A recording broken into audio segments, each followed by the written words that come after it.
The most unsettling thing in naval warfare is not what you can see. Surface contacts produce radar returns, running lights, visual confirmations, the specific sounds of engines and propellers that carry across open water on quiet nights. They exist in the same sensory environment as the crew managing them. They are there in the way that things are there, observable, trackable, classifiable, through the continuous accumulation of data that well-designed sensor systems provide to well-trained operators. A contact beneath the surface exists in a different register. It is present only in the data streams that specialized acoustic systems translate from the physics of underwater sound propagation. It has no lights, no visual profile, no radar return. It occupies water rather than air, and water is opaque in a way that air is not. And the opacity of the South China Sea's shallow shelf waters and the Taiwan Strait's specific acoustic environment mean that even the finest passive sonar systems, operated by the finest acoustic operators in the world, are working with incomplete information against an adversary that understands the physics of its medium with the specific intimacy of an organization that had spent decades optimizing its submarine fleet for operations in exactly these waters. At 4:07 a.m., the destroyer's towed array sonar system registered a contact, not a confident contact, a probability gradient, an acoustic signature in the frequency bands associated with specific machinery types operating at specific rotational frequencies, producing specific harmonics, arriving at the towed array from bearing 315 degrees at a range that the acoustic processing algorithms estimated at between 1.0 and 1.6 nautical miles. Wide confidence interval. In the Taiwan Strait at 4 a.m. with ambient noise from commercial shipping on both lanes and the specific acoustic environment of 85-meter depth water over a mixed sand rock seafloor that reflected and refracted sound in ways that expanded rather than reduced uncertainty. A confidence interval of 0.6 nautical miles was not inadequate. It was what the physics produced. The acoustic supervisor flagged the contact at 4:09 a.m. after 2 minutes of pattern comparison against the library. Underscore, underscore, quote underscore 0, underscore, underscore. The captain was notified at 4:09 a.m. He acknowledged and remained in his sea cabin adjacent to the bridge, listening to the circuit, making no immediate decision. A possible submarine contact at 1.0 to 1.6 nautical miles in the Taiwan Strait at 4:07 a.m. was not yet actionable. It was something to watch. At 4:14 a.m., the acoustic profile strengthened. Quote 1, Type 093. The People's Liberation Army Navy's Shang-class nuclear-powered attack submarine. At approximately $1.8 billion in replacement value, it was among the most capable and most expensive military assets that the plan operated at 0.9 to 1.3 nautical miles from the destroyer's towed array at 4:14 a.m. in the Taiwan Strait. It was tracking. Whether it was tracking the destroyer specifically or passing through on an unrelated transit was a question that the passive acoustic data alone could not answer. The captain arrived on the bridge at 4:16 a.m. He had been in the sea cabin, not asleep, awake, and listening. At 4:19 a.m., the contact changed. Acoustic contact, depth change. Contact is rising. Rate of depth change consistent with transition to periscope depth, bearing 315 range now estimated 0.7 to 1.0 nautical miles. Rising to periscope depth, a submarine that was already at less than a nautical mile from the destroyer's towed array was coming to periscope depth, the operational depth at which it could deploy its periscope mast, its communications mast, and potentially its radar mast above the water surface. Periscope depth was not deep, typically 12 to 18 meters, for a vessel of the Type 093's class, close enough to the surface that a surface search radar with sufficient resolution could, in calm sea conditions, detect a periscope mast as a small radar return. Surface search, look for a periscope mast bearing 315, small radar return, possible intermittent. The surface search operator adjusted his display parameters, increasing sensitivity and reducing clutter, filtering in the 315-degree sector. The Taiwan Strait at 4:19 a.m. had a sea state of 1 foot, nearly flat, the specific calm that the late October typhoon season's wake sometimes produced in the strait after storm systems had cleared. In 1 foot sea state, a periscope mast at 0.7 to 1.0 nautical miles produced a radar return that was small, that appeared and disappeared as the mast moved with the submarine's gentle rise and fall at periscope depth, but that was ultimately distinguishable from sea clutter by the pattern of its returns, consistent bearing, intermittent timing, size appropriate to a mast rather than a wave. At 4:22 a.m., the surface search operator spoke quietly. Radar contact, bearing 315, range 810 yards. Intermittent return, consistent with a periscope mast. Contact is holding bearing, not moving. 810 yards. The acoustic contact had risen to periscope depth at 810 yards from the destroyer's current position. CPA, 810 yards, bearing 315, stationary or near stationary, not closing, not opening, simply there. The bridge was silent for 4 seconds. The captain broke the silence. Quote 5, Quote 6. A planned nuclear attack submarine at periscope depth, holding station at 810 yards from a U.S. guided missile destroyer in the Taiwan Strait at 4:22 a.m. Not attacking, not maneuvering toward the destroyer, holding, watching. The cost of what was holding at 810 yards was not abstract. A Type 093 Shang-class nuclear attack submarine represented approximately $1.8 billion in planned investment, the same order of magnitude as the $2.2 billion destroyer it was currently watching from less than half a nautical mile. 2 vessels at a combined value of $4 billion, separated by 810 yards of strait at 4:22 a.m., one of them entirely below the water surface, and the other watching a radar return the size of a lamppost, while its acoustic systems listened to machinery vibrations propagating through 85 meters of water. The operational pressure that the submarine's presence created was specific and not equivalent to any surface vessel's approach. A surface vessel at 810 yards was visible, classifiable, and trackable through multiple redundant sensor systems. Its intentions could be inferred from its heading, its speed, its EW emissions, and its visual configuration.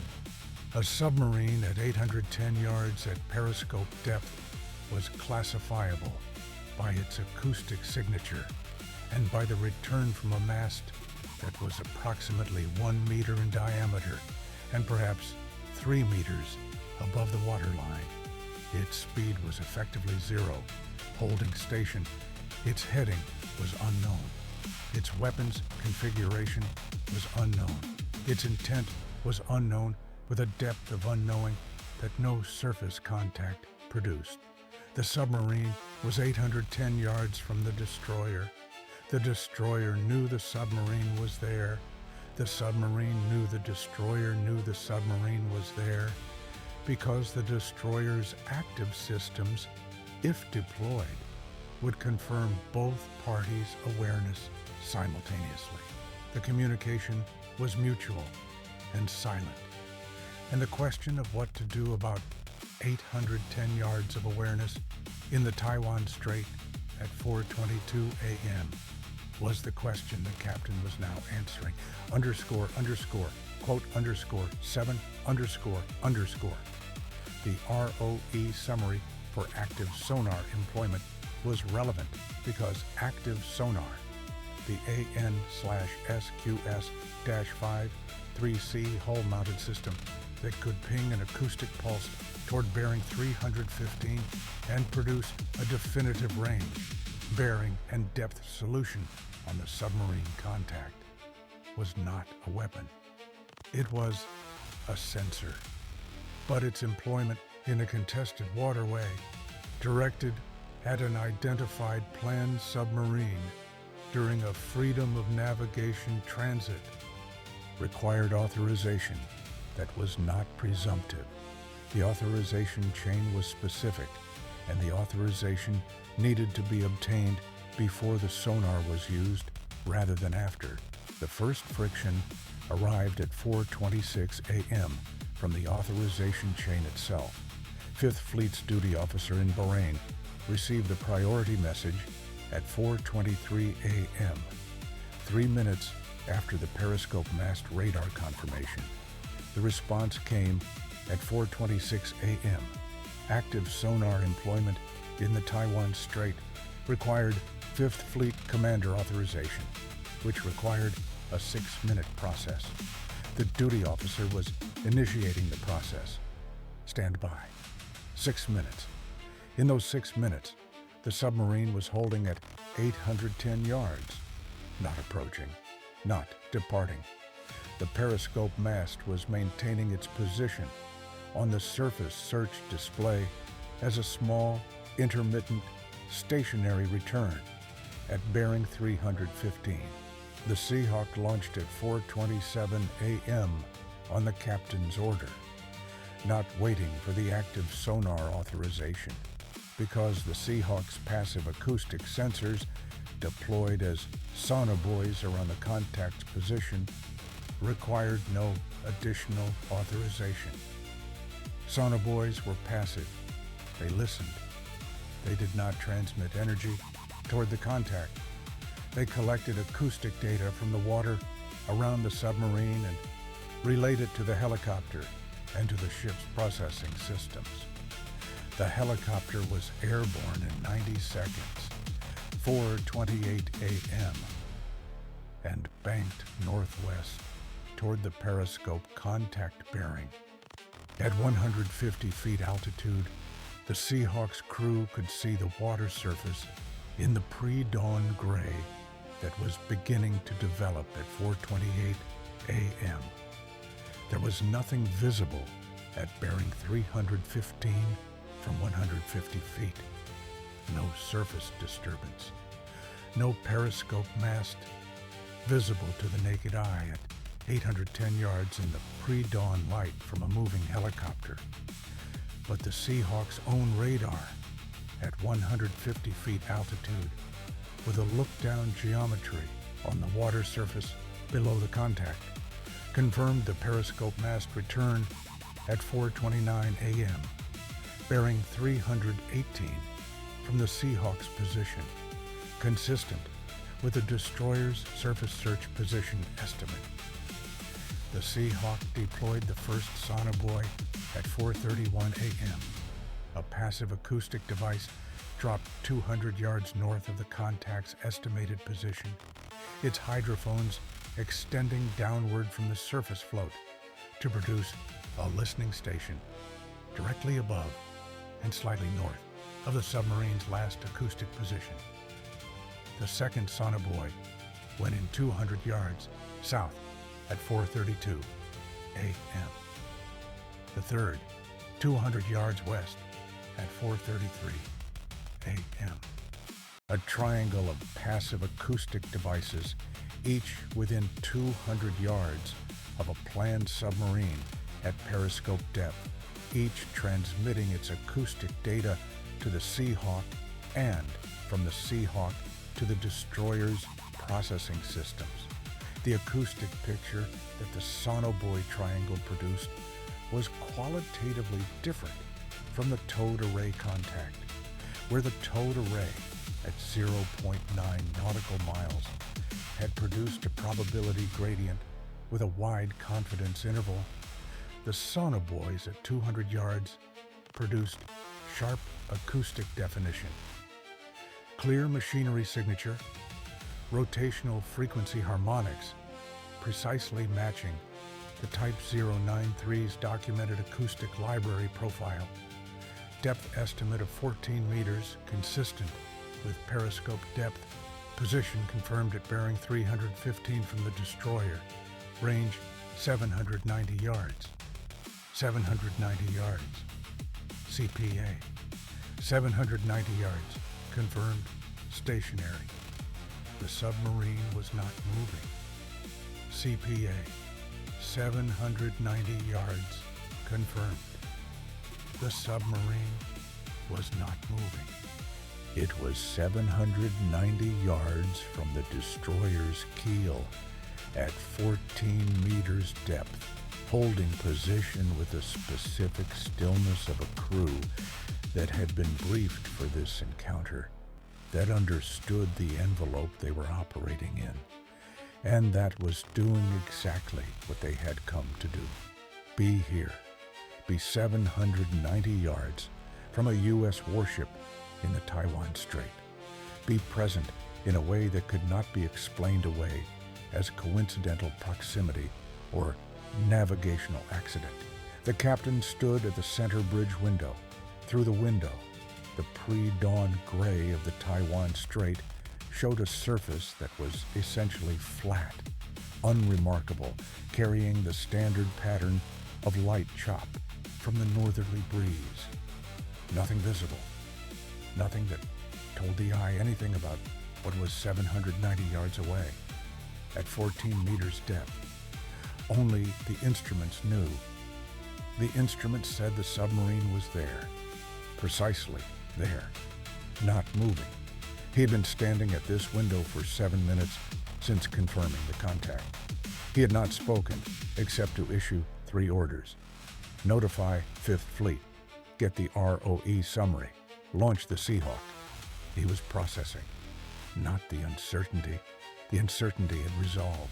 He was processing the implications of what was certain, a Type 093 at 790 yards, holding in the Taiwan Strait at 4:33 a.m. He had done the math. The Type 093 at periscope depth was not in a configuration for weapons employment. Torpedoes were deployed from deeper operational depths, and the submarine's current periscope depth posture was inconsistent with an attack posture in every technical parameter he knew. The submarine was observing, it was demonstrating, it was saying, in the language of 790 yards at periscope depth, we are here, we know where you are, we are close enough to demonstrate proximity without crossing the line into action. And we want you to know all of this. The gray zone beneath the surface, the same logic, the same instrument applied to the third dimension. At 4:34 a.m., 5th Fleet authorization arrived. Active sonar employment approved for the Taiwan Strait Freedom of Navigation transit, subject to standard safety protocols at the commanding officer's discretion. The captain noted the authorization. He did not immediately use it. The second friction arrived at 4:36 a.m.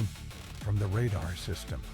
The surface search radar's detection of the Periscope mast had been intermittent since first acquisition at 4:22 a.m. The mast appeared on one sweep, was absent on the next, appeared again on the third, in a pattern that a 1-meter diameter object at 14 meters depth produced against a 1-foot sea state background in a radar system not optimized for such small returns. At 4:36 a.m., the mast return disappeared for 9 consecutive radar sweeps, 81 seconds of no radar contact, during which the only position data on the submarine came from the sonobuoy acoustic triangle. The acoustic data showed the submarine had not moved. The sonobuoy triangle was still producing sharp acoustic returns consistent with the Type 093 at the same position. The submarine was there, but the radar confirmation that had provided the bridge team with a specific visual anchor of a known position had dropped out. And for 81 seconds, the bridge operated on acoustic data alone. Data that said 790 yards, bearing 315, holding, but that did not provide the specific positional confidence that a radar return provided. At 4:38 a.m., the Periscope mast return reacquired at bearing 315, range 785 yards. The submarine had not moved during the 81-second radar gap, but 81 seconds of position uncertainty at 785 yards in the Taiwan Strait, with a nuclear attack submarine 14 meters below the surface, had a specific weight that the crew on watch did not describe aloud and did not need to. At 4:41 a.m., the captain made his decision. Active sonar, single ping, contact classification. The AN/SQS-53C hull-mounted sonar system transmitted a single active acoustic pulse toward bearing 315. The pulse traveled through the Taiwan Strait's 85 meters of water at the speed of sound in seawater, approximately 1,500 meters per second, and reached the submarine's hull in less than 0.9 seconds. The return arrived at 0.96 seconds from transmission.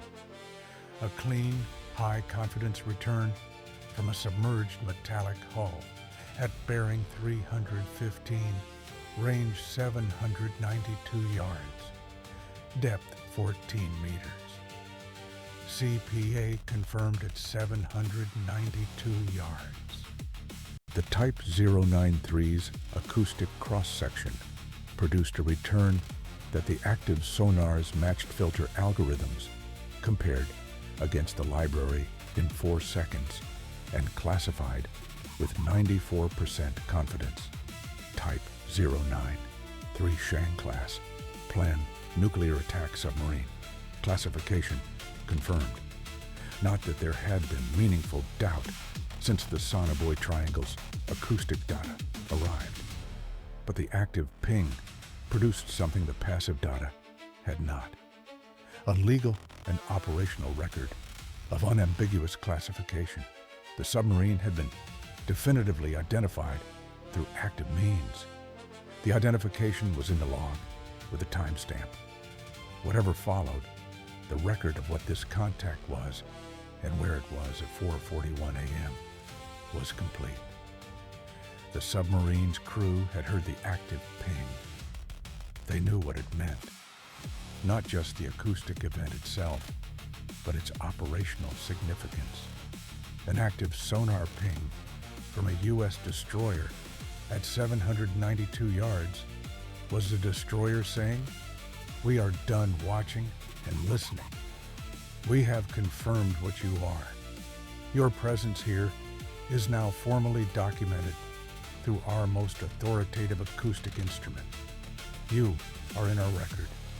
The Periscope mast returned on the surface search radar, continued for another 6 minutes, stationary, at bearing 315, range 780 to 800 yards, varying slightly with the submarine's depth changes as its crew managed the specific challenge of maintaining periscope depth in a moderate current.